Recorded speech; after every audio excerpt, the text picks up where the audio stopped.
被福家换来了永寿宫，你怕不怕呀？被太后召唤，臣妾怕的是侍奉不周，未能替皇上尽一份孝心。你的孝心都进去了景仁宫吧？太后，请恕臣妾冒昧，景仁宫是臣妾的至亲，臣妾不能不去看望他。就是去看看。臣妾也求了皇上，让姑母去行宫颐养天年。痴心妄想！你是觉得，你如今可以仗着皇帝对你的那点情分，来压哀家了吗？太后，臣妾没有这个意思，臣妾只希望姑母能安安生生地活下去。安安生生？没有名分，你姑母会安安生生地走出景仁宫，去到行宫？乌拉那拉氏有你这个希望在，你觉得你姑母会安安生生吗？你要你姑母活，可以。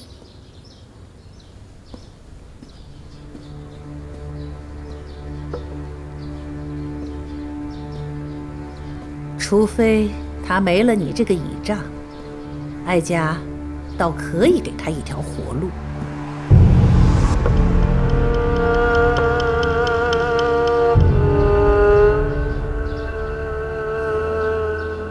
如今正是先帝丧仪，丧仪过后，你自寻了断。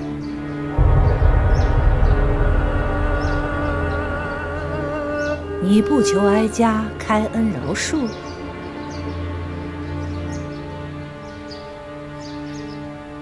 太后发落赐死，自然主意已定。臣妾知道求也无用。你要不死，也不是没有办法。哀家可以给你一条路选。乌拉那拉氏，有你姑母，便没有你；有你，便没有你姑母。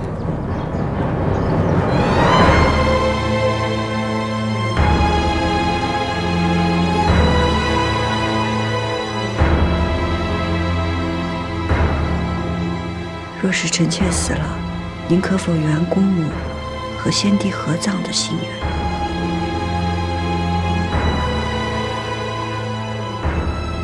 你倒真有孝心。只要他在行宫安分养老，哀家许他和先帝合葬，只是没有名分罢了。多谢太后。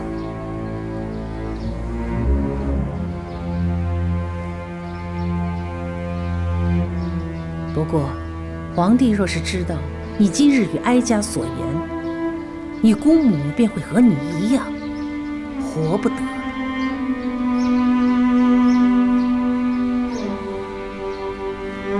臣妾明白，多谢太后。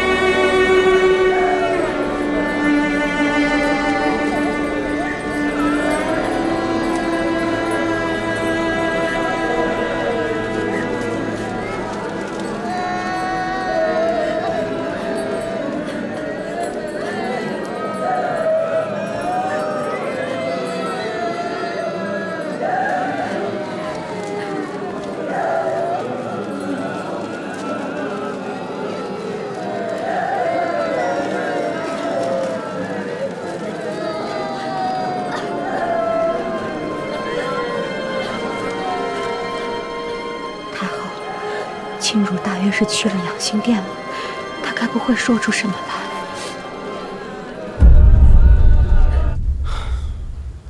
景仁宫的事情呢，朕已经安排的差不多了，只是没想到风声传了出去，朕呢，还得要顾及皇娘的心意。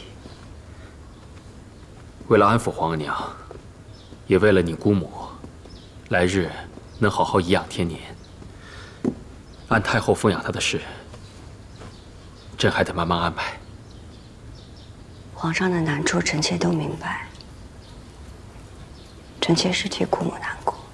你放心，朕会将景仁宫移至圣经旧宫，好好安养。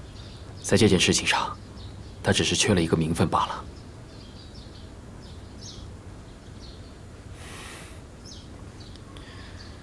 后妃与君王失和，吃苦的肯定是他们自己。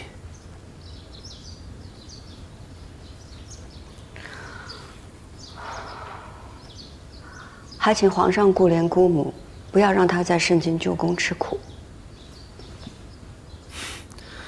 瞧你这话说的，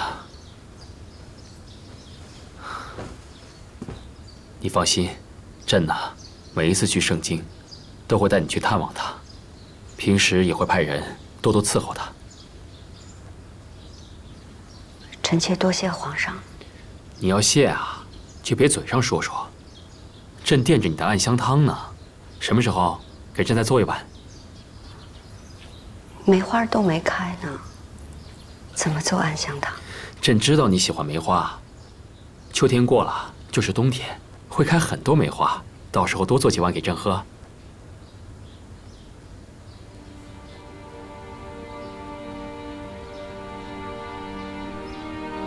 你不答应朕啊？臣妾答应。你怎么了？臣妾只是想起与皇上初见。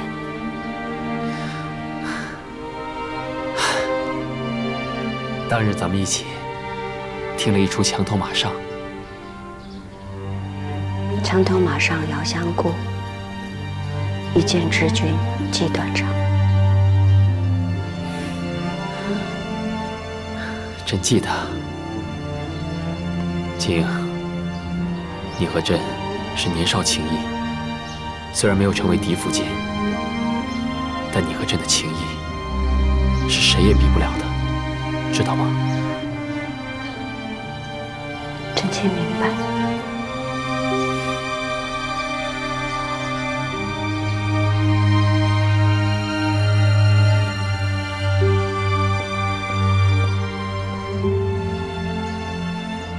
皇上，如果日后臣妾不能日日给您请安，臣妾也会永远祈佑皇上龙体康健，事事顺遂。这是干什么？快起来，快起来！来，你今个是怎么了？啊？不过朕也明白你姑母之事。一个女人为了名分，一生悲苦。朕明白你，朕和你一样怜悯你姑母。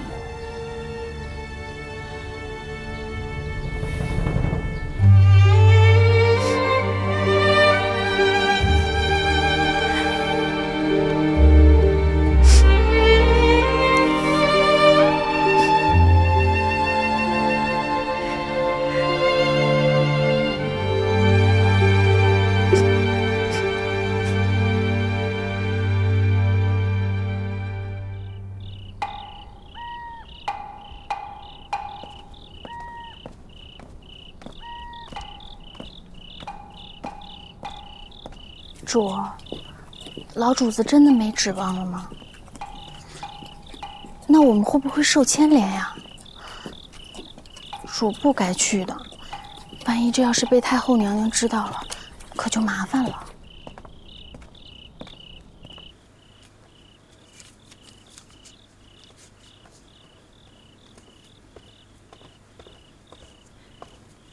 太后怎么还做这些？先帝的丧仪将毕，不用再烧纸锭了。先帝灵前那些，都是哀家亲手做的。如今这手闲不住，你说，这是烧给景仁公好呢，还是给他侄女呢？亲主是晚辈，哪里配得上您亲手做的东西？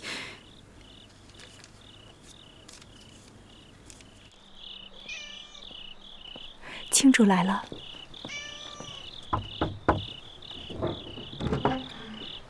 您快着点儿。主，你在这儿候着。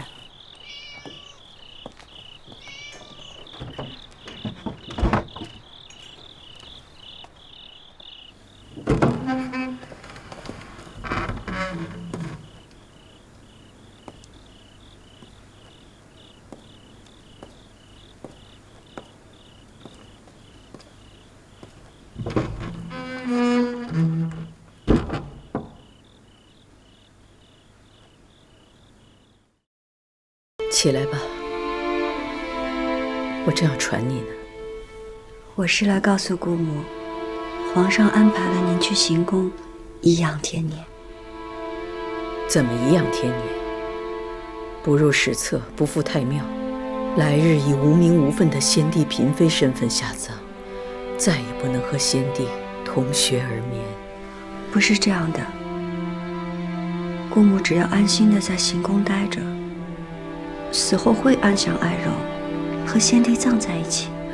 这个安排，你是有什么代价换来的呀？皇上疼惜我呀，才有这样的安排。没有钮祜禄氏的授意，皇上会答应你吗？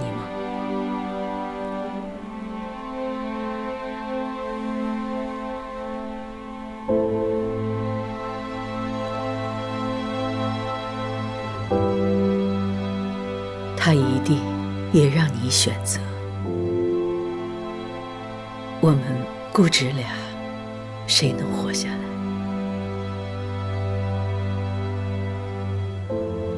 太后也来找您了。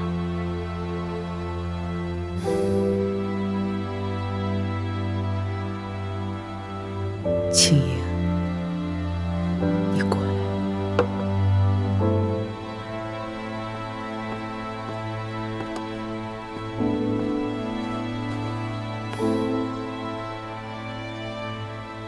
姑母知道你的性子，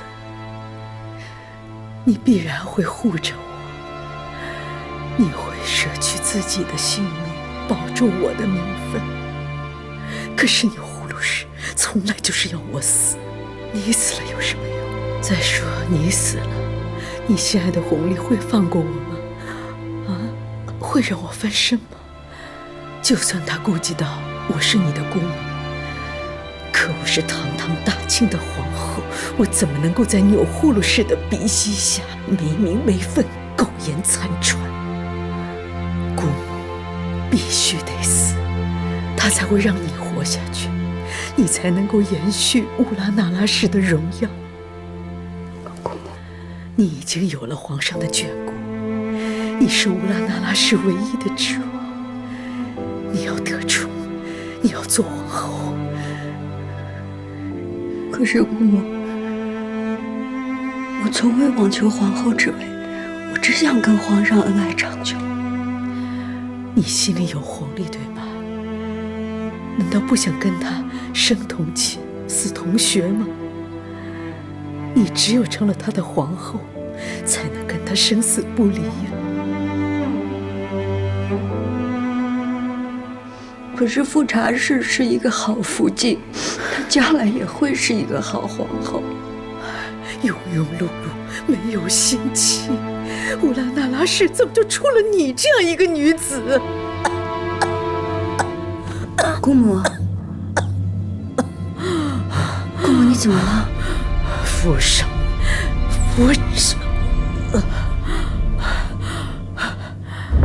你怎么了？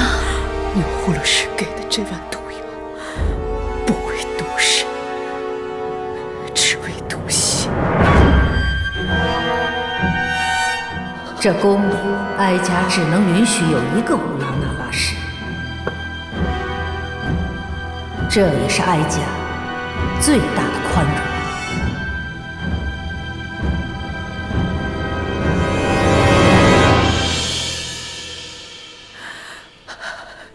青英啊，你要看着我死，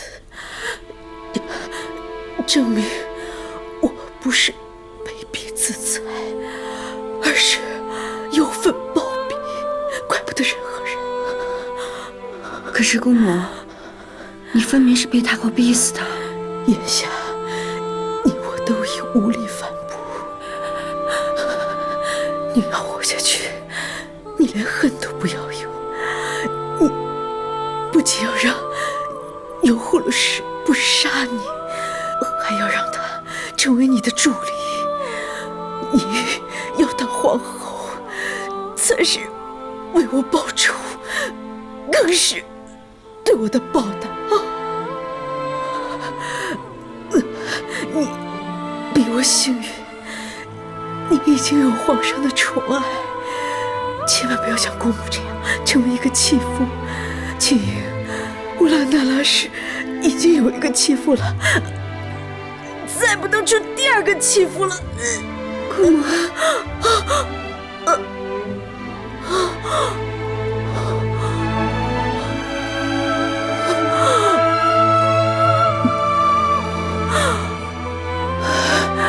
那一年，先帝封我为皇后，那是我最好的时光，身应殊荣。我爱的人也没有离开我。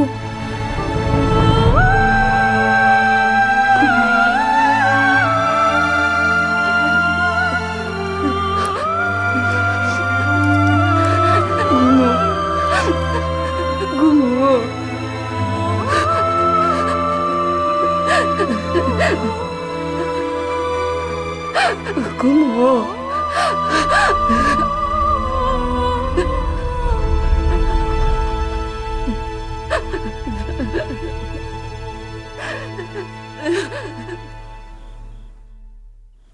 我去的时候，景仁公已经死了，出来的是庆主儿。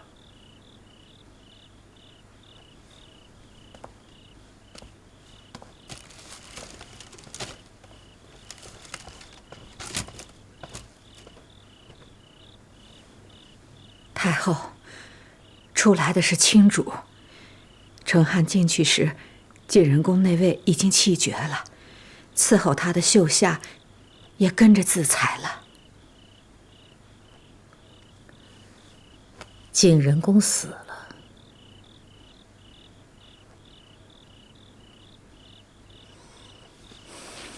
那青英，暂时让他活着吧。那景仁宫那位，是不是密不发丧？哀家明日去见皇帝，与他商议。回皇上的话，待丧仪一毕，太后将迁居慈宁宫，太妃们迁居寿康宫，东西六宫会立刻拾掇出来，供嫔妃们居住。回禀皇上，景仁公过身了。什么？是秦主儿所言，报的是暴毙。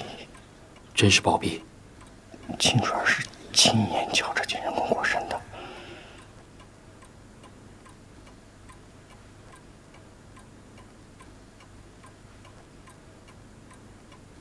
是服毒。毒从何来？之前太后去过景仁宫。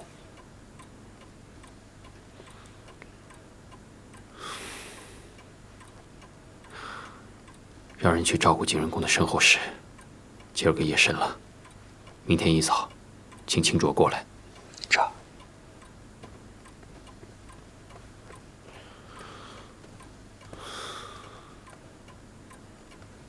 景仁公过身了，他怎么死的？王清支支吾吾的，也说不太明白，只说皇上也很惊诧于景仁公骤然离世。王清不敢说，才见景仁公死得蹊跷。不过不管怎么说，死了便好了。景仁公活着就是个祸害。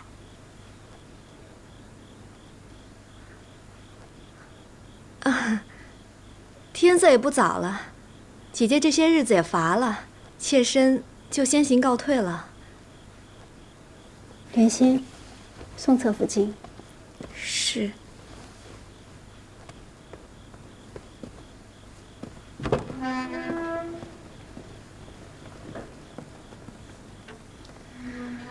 这景仁宫本是皇后，该颐养天年。若不是言行得救，失欢于先帝，也不至于落得如此下场。看来皇后之位不易做呀。您与景仁宫怎么一样？您出身大族，又有皇子。景仁宫何尝不是出身大族，又有皇子？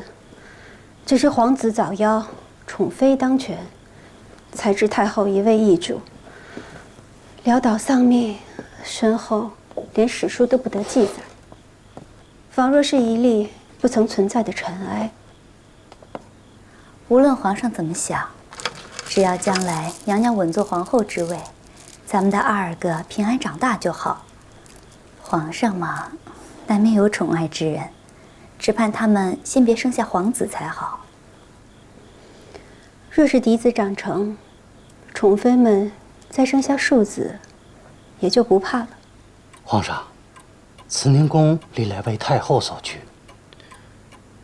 既是太后所居，必得郑重待之。传朕旨意，精修慈宁宫，以供太后颐养天年。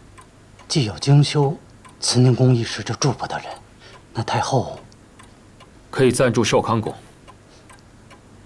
让太后和太妃们同住，这也太窄巴了点儿。哎，这，皇上小心为太后，奴才立刻举办。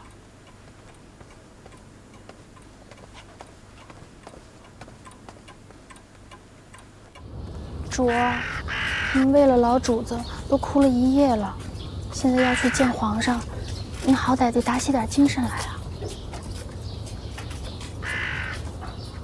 景仁宫过身了，皇帝知道了吧？是。卿派人来禀过，说景仁宫是忧愤暴毙。忧愤暴毙？如何暴毙？不是自裁？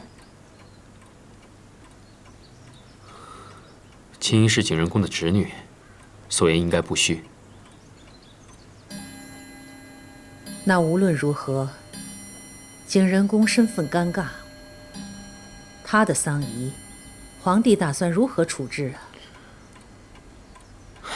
虽无尊封，但先帝到底是未曾废后，景仁宫又因为皇阿玛驾崩而伤心暴毙，儿子打算以皇后之礼将其安葬。既无尊封，就不能以皇后之礼下葬，也不能与先帝同葬，才是先帝所言的死生不复相见。皇上，郑廷玉求见。让他进来。这。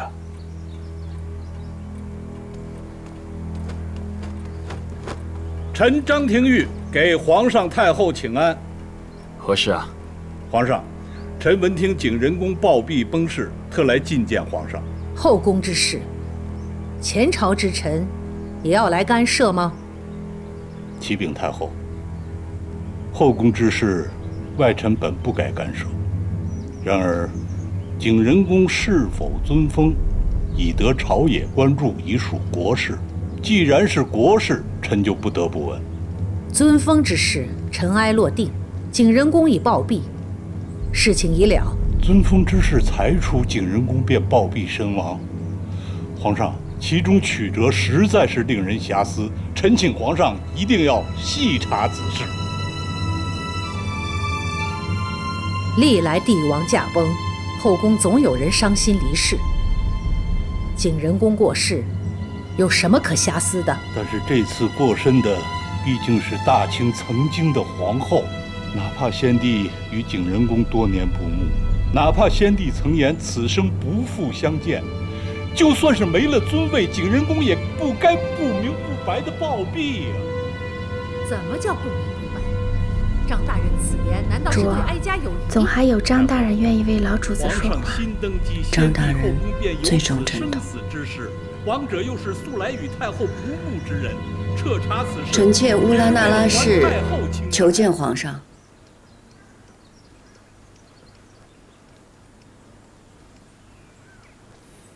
进来吧。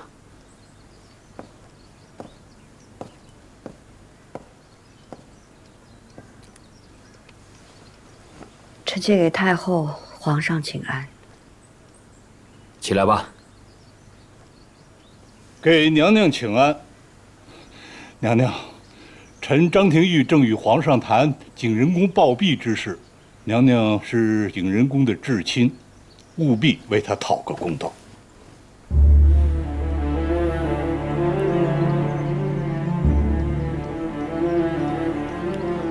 秦英啊，景仁宫和皇额娘都是你的至亲长辈，你出言必得谨慎。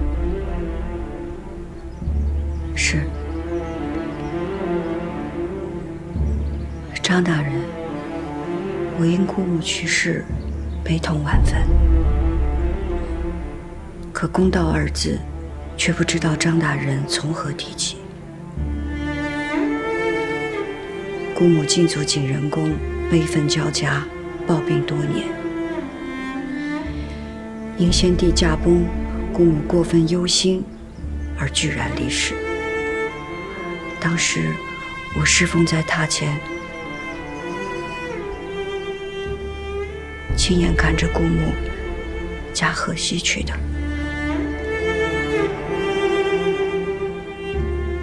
当真？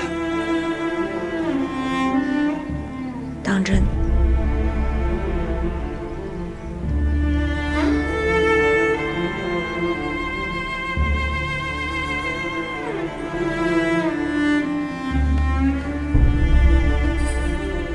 太后、皇上，姑母过身，确是因为太在意和先帝的情分。若有任何流言蜚语，臣妾应该出面平息，好让姑母走得体体面面，安心身后事。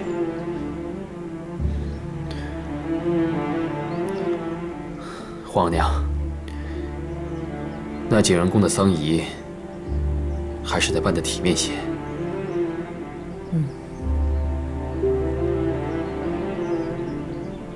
那就按非礼吧，也可葬在嫔妃缘寝。下葬时候便不要写什么名分了，免得惹眼。至于灵位遗物，那就一并发还母家就是。张廷玉，臣在。你可有异议？景仁宫身后之事，当以皇上、太后的决断办，臣没有异议。臣告退。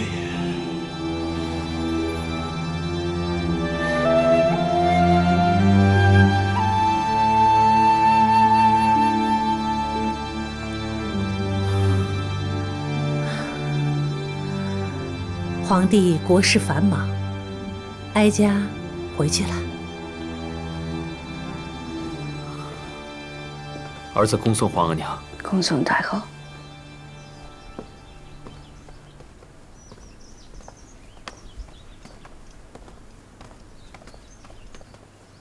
王琴，你也下去。这。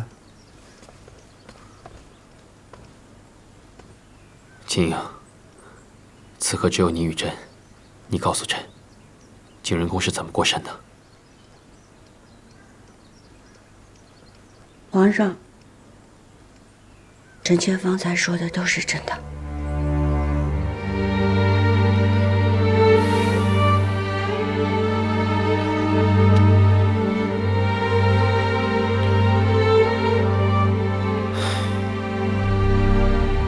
这事了了，也就罢了。要是景仁宫活着，总是会牵连到你。如今景仁宫过身了，皇额娘再有怨气，也只能到此为止了。只是这事情虽了了，这些日子你也别到处走动，免得惹人注目。臣妾明白。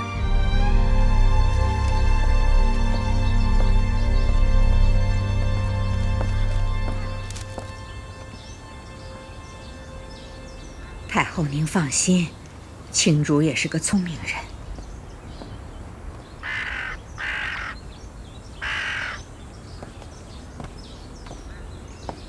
给太后请安。你去吧。这么快就出来了，看来你嘴巴挺严啊，没有背着哀家私下向皇帝告状。臣妾已经当着张大人的面把事情都说明白了。陪哀家走走吧。你姑母到底是怎么死的？说给哀家听听。姑母想要得到母后皇太后的尊位，无非是为了母族的荣耀。姑母最在意的就是和先帝生同亲，死同血。可先帝对姑母说出了此生不复相见，姑母便心如死灰。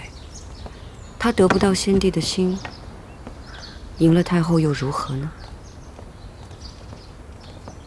所以她选择保全了你。看来，她还是疼你的。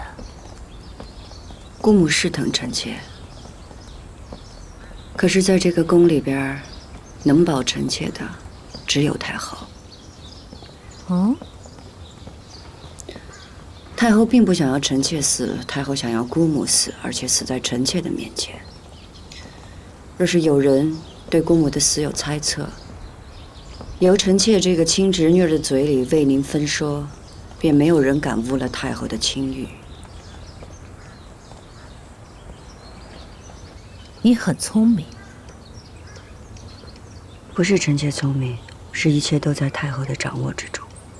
你姑母也是聪明人，从头到尾算计得清楚，能争的时候拼命争，不能争的时候断然做出选择，以保最大的利益。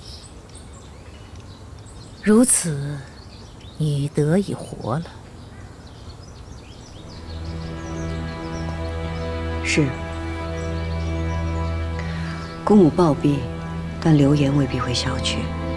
臣妾得活着，才能时时为太后坐镇。很好，很好。这么聪明的人，是得好好活着。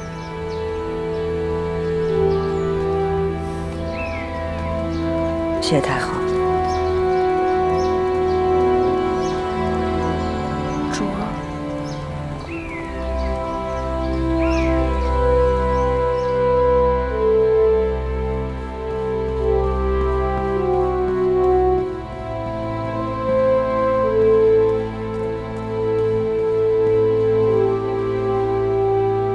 皇上早点安置吧，明儿个可是登基大典呢。知道了。龙袍预备下了，您要不要再试试？既是量体裁衣，不必了。这寿康宫都收拾好了吗？秦理来回话了，说都妥当了。寿康宫虽是太妃的居所，但皇额娘所住的殿寝，务必体体面面的。那是自然的。退下吧。这。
朕今日登基，当行孝仁之道，尊先帝世宗遗命，尊生母钮祜禄氏为圣母皇太后，嫡福晋富察氏为皇后。册立之事，应有礼部正主相待。人孝厚德，无色大隐，万岁万岁万岁！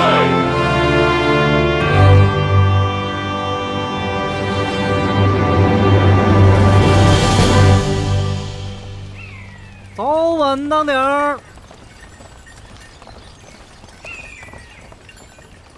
太后迁宫是大事儿，皇上孝顺，一直在修葺慈宁宫，想必这会儿都妥当了，只等您安享这玉堂富贵呢。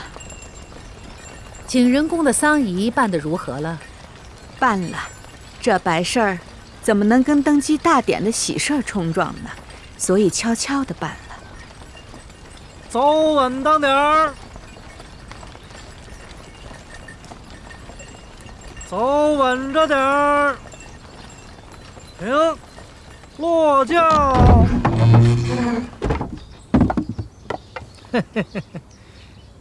太后，咱们到了。怎么是寿康宫？历代太后所居不都是慈宁宫吗？回太后的话，慈宁宫奉旨修葺，暂时还不能住进去。寿康宫是太妃们住的地方，难道让太后和太妃们挤在一起吗？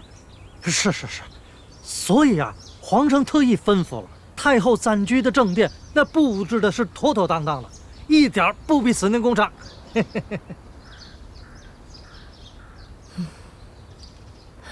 皇帝一片孝心。既然慈宁宫在修葺，那哀家等一等，先进去吧。太后您慢着点。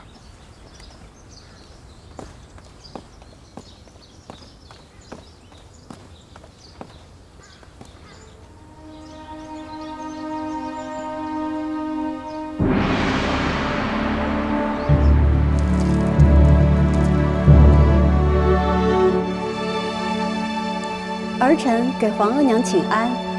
臣妾给太后请安。起来吧。谢太后。都坐吧。从前自己是个嫔妃，赶着去向太后和太妃们请安，如今一转眼自己都成了太后了。瞧你们年轻一辈的，娇嫩的像花朵。太后自己才是那朵开得最娇艳的牡丹花，不像我们年轻沉不住气，都是经不得细看的蒲柳。小嘴巴巴的，会说话。谢太后夸赞，臣妾愚笨，请太后教诲。今日是皇帝登基之后，你们头一回来请安，哀家也有几句话要嘱咐。皇帝年轻，宫里嫔妃也就你们几个，往后不管是人多还是人少，哀家眼里见不得脏东西，你们自己都好自为之。多谢太后教诲，臣妾谨记于心。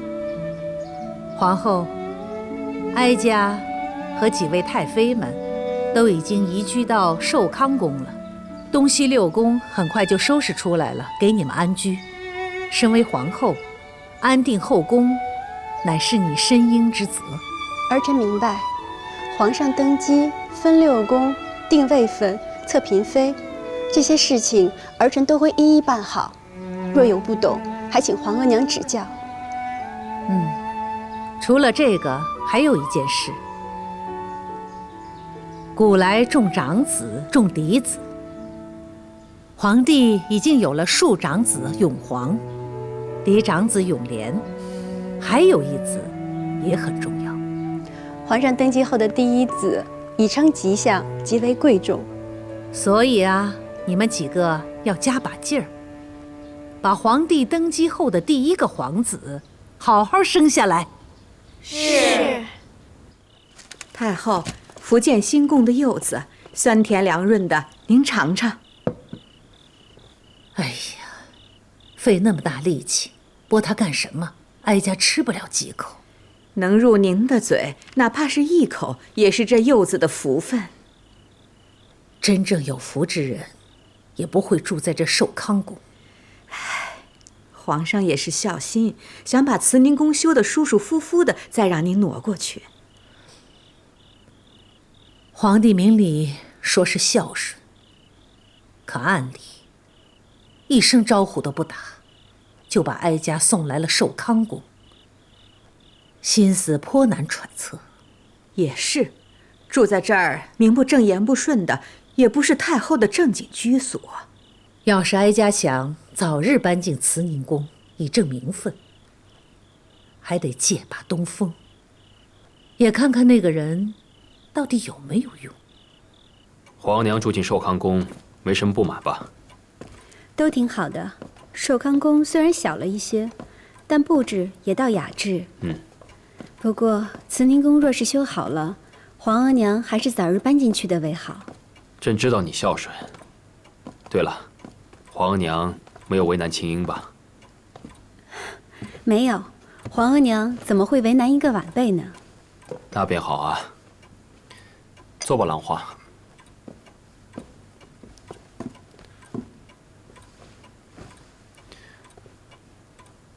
兰花，你可知这养心殿为何以养心为名吗？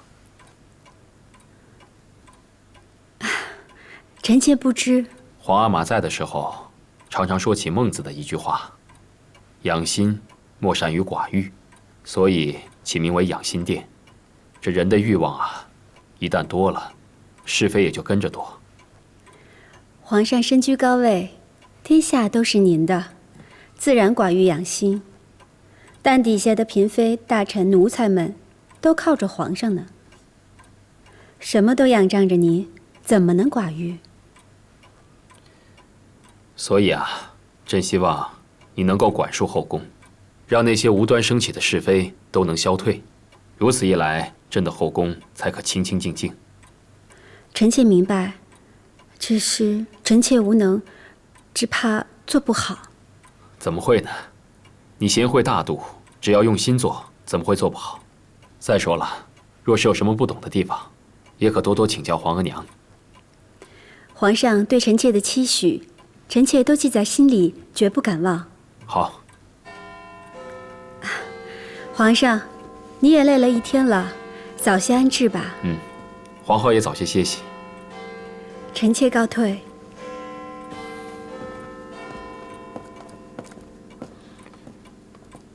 王卿啊，奴才在。秦英还在景仁宫吗？这时辰，许是还在。你跑一趟，替朕传句话。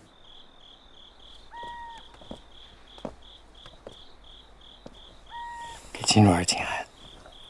这是皇上让您送来的。是。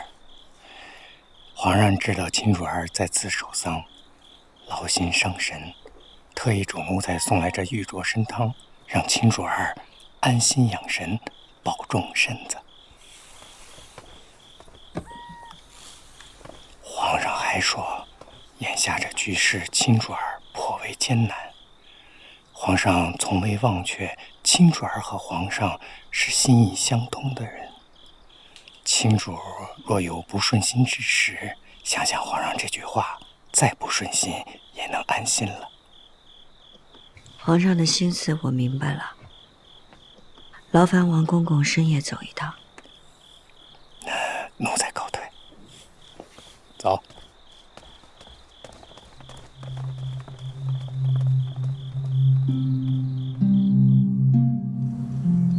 皇额娘，嫔妃位分，您2次都发还回来了，是不是儿臣拟的不妥当？你是怎么拟的，又是怎么改的？你是皇后，事事要思虑周全。皇额娘是不满意乌拉那拉氏的位分，儿臣未能及时明白皇额娘心意，是儿臣的错，还请皇额娘教导。乌拉那拉氏呢？她在景仁宫守丧3日，今日应该礼毕。那他应该已经来了。傅家，太后，亲主已经到了，那让他进来吧。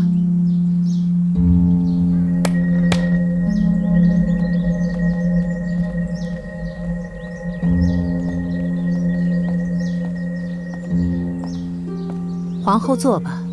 是。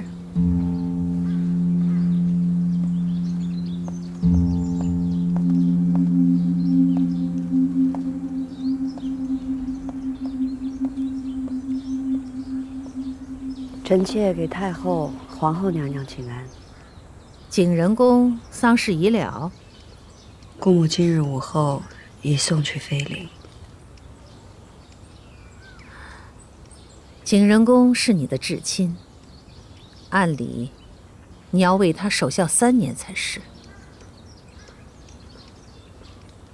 这样吧，你不必去你姑母陵前，就在前邸待着，吾旨不得出阁院，好好的为你姑母守孝3年。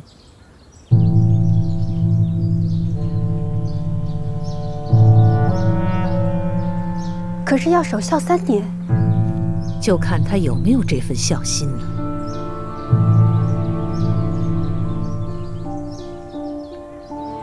太后能让臣妾在前邸守孝，已是大恩。臣妾谢恩。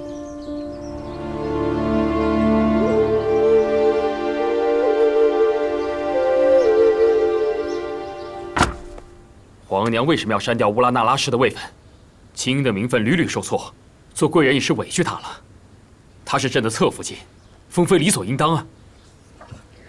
青英妹妹受了景仁宫的牵连，臣妾本想着给个嫔位，等日后逢年节再进封也不迟。可谁知道还是被皇额娘退还回来，臣妾无奈只好改为贵人。可皇额娘还是不满意。皇娘划掉她的名字，难不成是不要给她任何位分吗？皇上，皇额娘封青英妹妹住在前邸，让她为景仁宫守孝3年，闭门不出。什么？皇额娘久掌后宫之事，当着臣妾的面便发落了青英妹妹，臣妾却不敢驳回。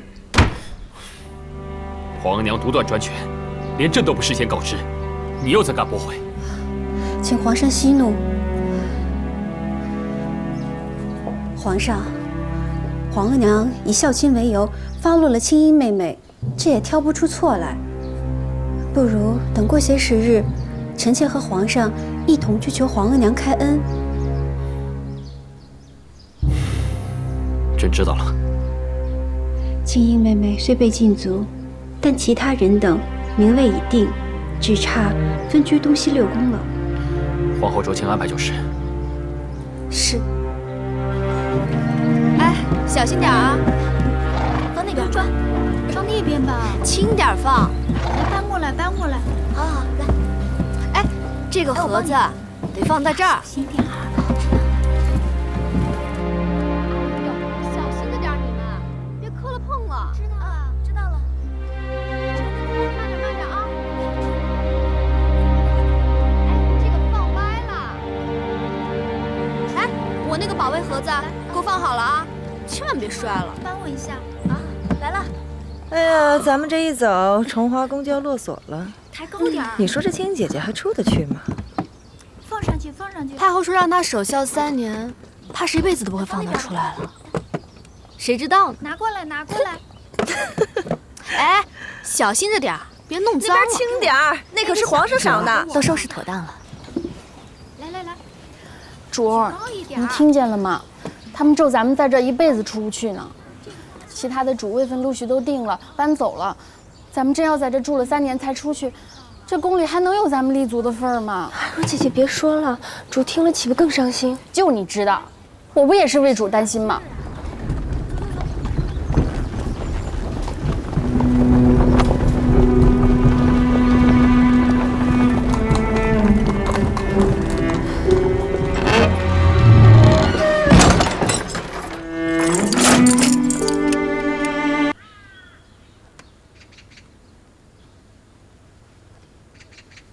姐姐，是我。海兰。完？你怎么还没搬？我跟皇后说，东西尚未整理完，晚些再搬。皇后替我留了门。你坐吧。我知道你的心思，你还是不要跟我一起困在这儿，早点走吧。可我哪里都不想去，我只想跟你待在一块儿。况且，我尚能自由进出，到底方便些。方便一时又如何？以太后的脾气，是不会轻易放过我的。眼下太后还心烦，等过一阵太后好些了，我和绿云姐姐再想法子去求太后。太后怎么了？太后一直住在寿康宫，还没移居慈宁宫呢。为什么？听说是皇上还在让人修习慈宁宫，大臣都在为这事劝皇上。太后住在寿康宫，到底是名分不正的。都这个时候了，主还在担心太后，太后住哪儿不都一样？当然不一样。太后若是皇上的生母，这一点便不会计较，就是因为不是生母，所以稍不周全就会生了嫌隙，以至于母子离心。姐姐，满宫大臣和众嫔妃都想不出法子解决，姐姐还是先为自己打算吧。皇上，昨儿内府说，嫔妃们的封号都已经由内阁拟好，请您定夺。不急，人都还没齐呢，怎么册封啊？青樱妹妹是在守孝，可为了这个沿着其他人的封赏，怕也不好。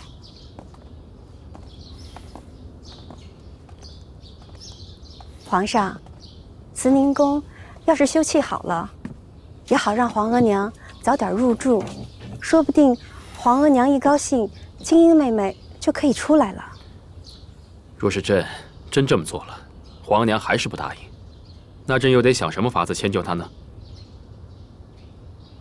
皇后啊，你想简单了。是，臣妾冒失了。往后你多琢磨便是了。朕先回养心殿了，你也回去吧。起轿！臣妾恭送皇上。起驾养心殿。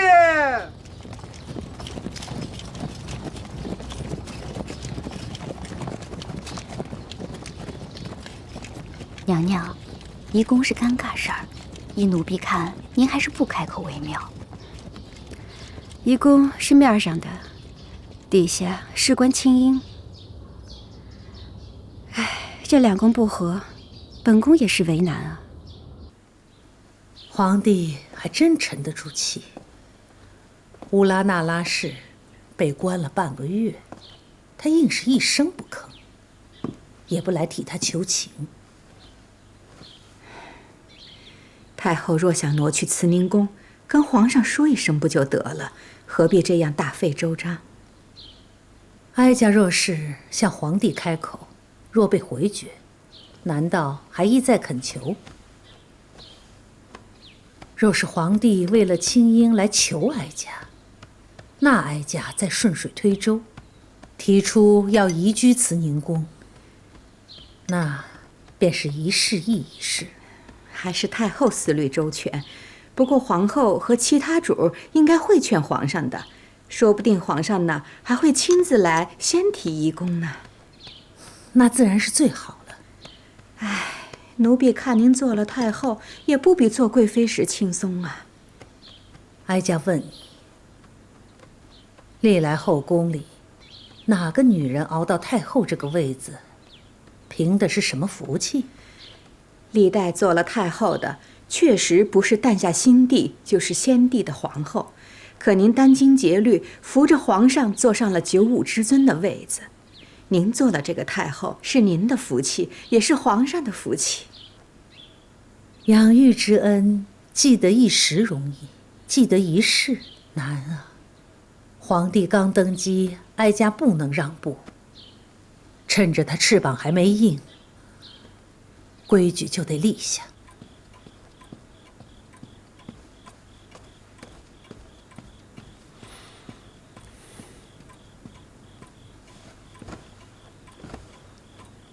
诺卿大人为了移宫的事儿和皇上争论了半天，您先喝口茶润润。嗯。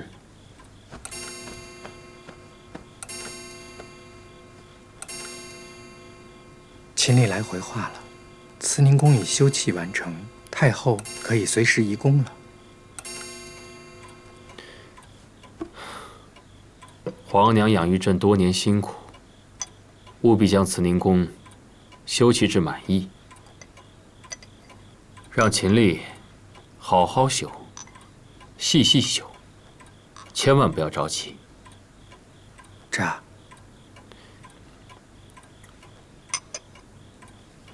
朕的寝殿里有枚如意结，替朕送到青樱那儿去。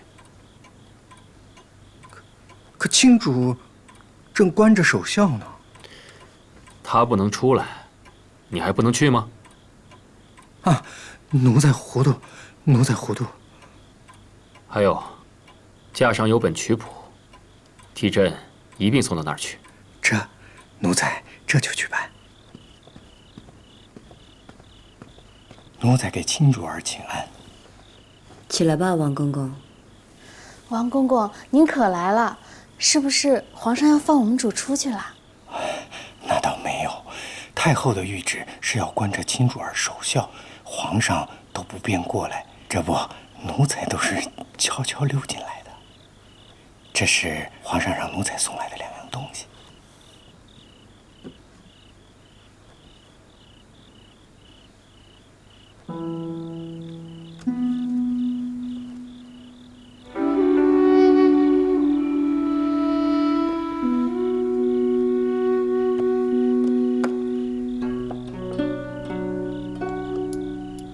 一枚如意结。皇上的意思是希望卿主儿事事如意。还有一本乐谱，皇上说，请卿主儿闲而无事的时候看看。替我谢过皇上，我出不去，不能面谢圣恩。皇上明白，所以皇上派奴才来向卿主儿要一样东西作为回礼。什么东西？皇上说，只要是卿主儿的东西就成。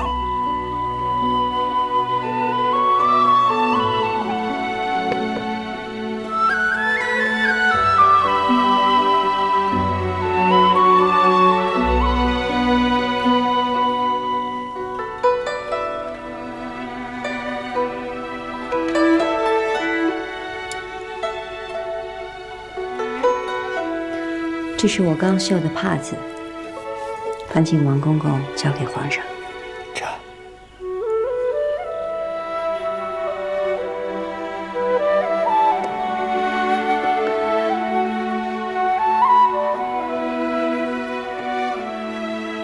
奴才告退。多谢王公公。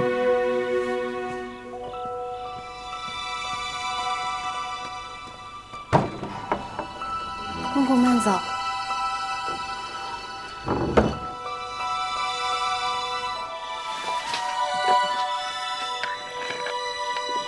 王公公，皇后和贵妃那边都来问皇上的消息。今儿的事，要不要禀告一声啊？皇上心思深，这事儿先按着不提，谁都不许告诉我。这。主，皇上果真是念着您的，奴婢还以为皇上这1个月没吭声，是忘了您呢。墙头马上是我和皇上第1次见面看的戏，皇上真是有心了。我得想法子出去一趟。阿若，你去把海棠摘起来。是。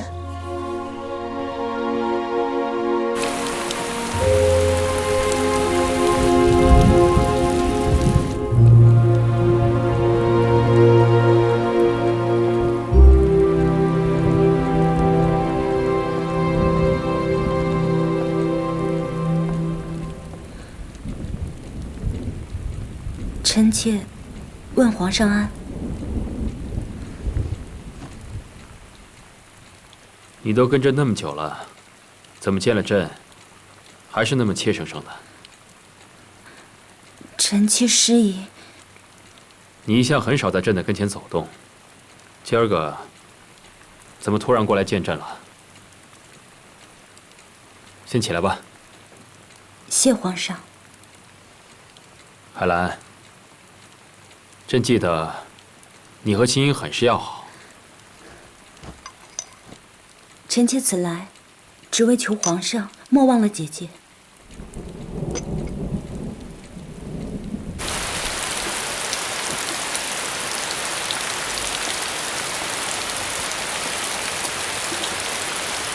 叶欣，这雨下得太大了，我不想走路，去传轿子来。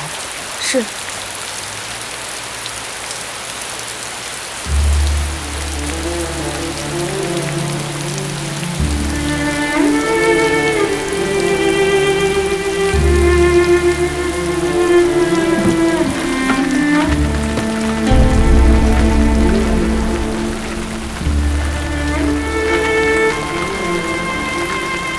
在这候着。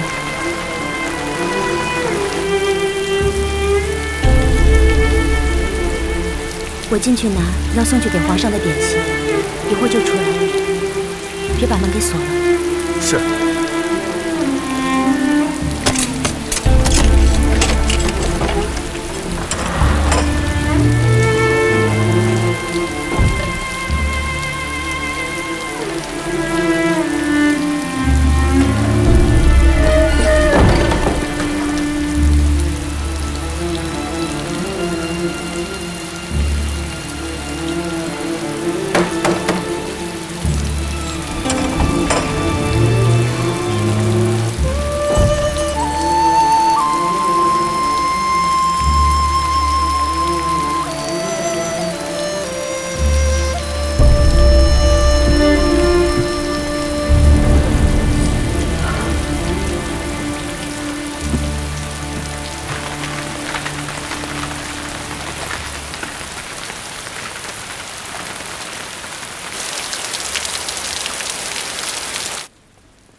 臣妾给皇上请安。快起来，快起来！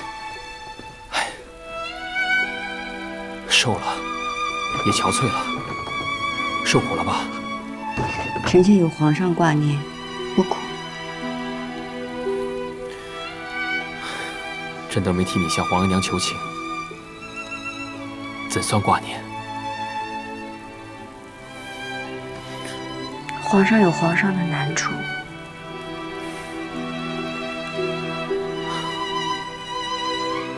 你跟海兰交换，没被人发现吧？没有。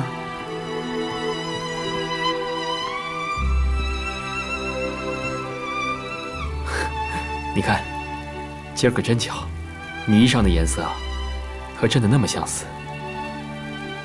匆忙出来，我又没来得及打扮。无需打扮，心意相通最重要。咱们多久没见了？35天。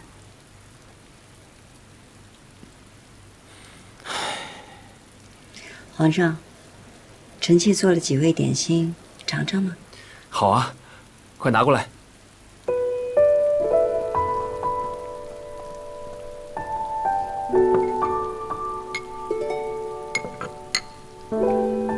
你被关着，还有心思做糕点啊？这3味都是皇上素日里爱吃的，臣妾做惯了。这味藕粉桂糖糕是太后爱吃的，臣妾正学着做，还没机会让太后品尝。味道还是很好，丝毫未见逊色。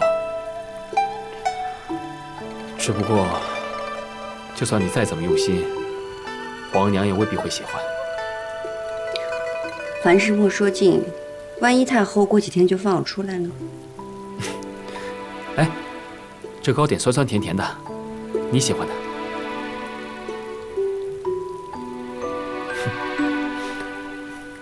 皇上爱碧萍，本应4时插花，人作花瓣，取其芳香满床。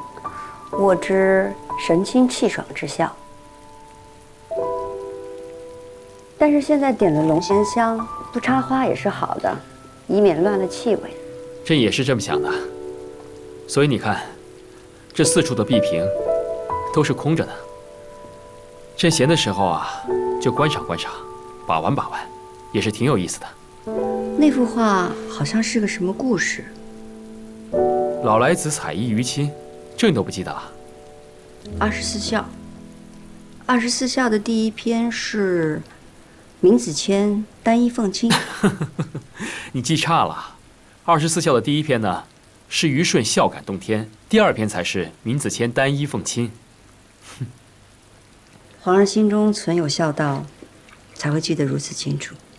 24孝第一篇是虞舜孝感动天，说明在世人的心中，百善孝为先，有以君王为典范，宣扬孝道。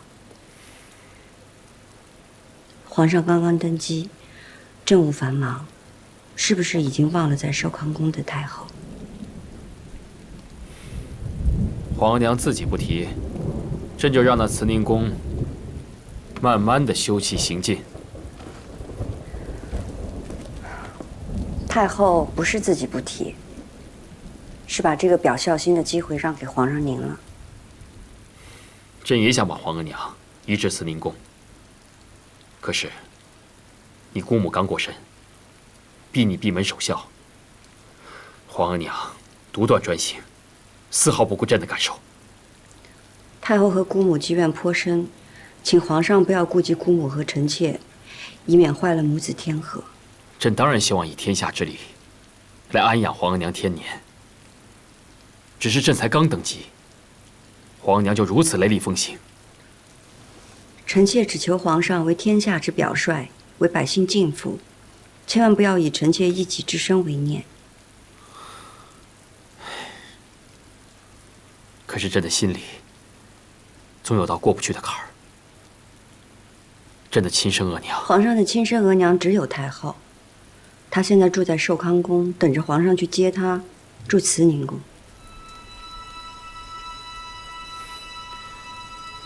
皇额娘多年专政，在朝中与宫中都颇有权势，只一个讷亲，便是皇额娘族人，权倾3朝。若是朕事事都迁就皇额娘，那朕岂不是被她牵着鼻子走？皇上，那不是迁就，那是孝顺。在后宫，皇上可以对太后孝顺有加；在前朝，以皇上的才干和魄力，足可以威慑天下。皇上胸怀韬略，还请皇上三思。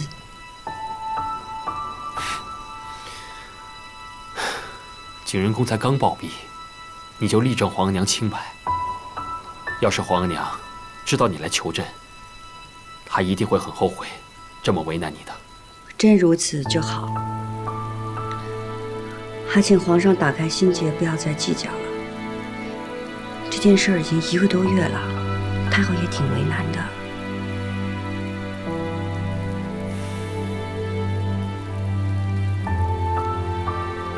皇上，